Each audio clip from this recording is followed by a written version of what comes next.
This is a little bit of supplemental information for Fortec Makalokos. I don't know if I pronounced that right. I'm sorry if I butchered it. But for his video about replacing the rear axle / wheel seals on a Ford F-150, he had one of the newer versions of F-150 with the full bar that comes across here. And on the back side there were two, I think, 18mm bolts. This is apparently the older style without the full bar, and to get this one off there are two 10mm bolts.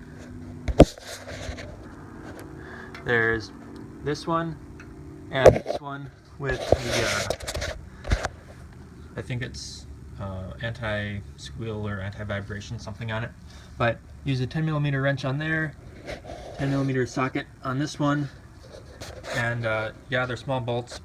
But it's just to hold the brake caliper on this way, and then you've got these two pieces that actually that the brake pads rest on. That's taking the force of slowing the vehicle down. So small bolts just to hold it in place, and then these bigger steel things to actually take the force. Once you get that off, if you're going to do wheel bearings as well, get a wheel bearing puller thing. I really love the free Loan-A-Tool thing. So here's what the bearing looks like. So it's sitting in the middle there like that.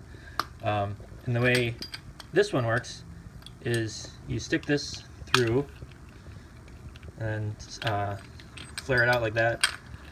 It's got a plate, a washer here. Screw this nut all the way down so it's tight, and then take a slide hammer and screw that in. It's hard to do one-handed, but I'll do it a little bit.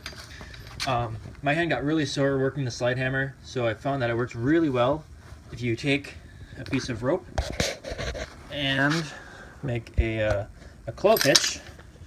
If I can do this.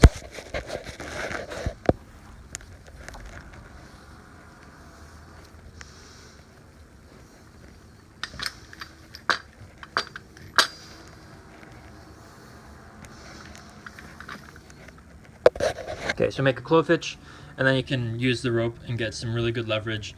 It came out in about 10 whacks using the rope, whereas probably 30 whacks with just using my hands to slide the weight down there did absolutely nothing.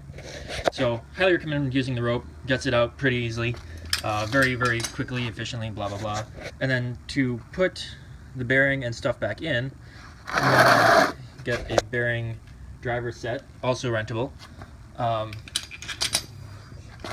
The way this, keep it right here. The way this works, you pick whichever one of these looks like it'll fit without gouging the outside. So this one looks like it might fit. I think I actually used this one. So there's a little bit of a lip on the outside so you don't score the inside of your axle tube. So this bolt comes out, goes in there.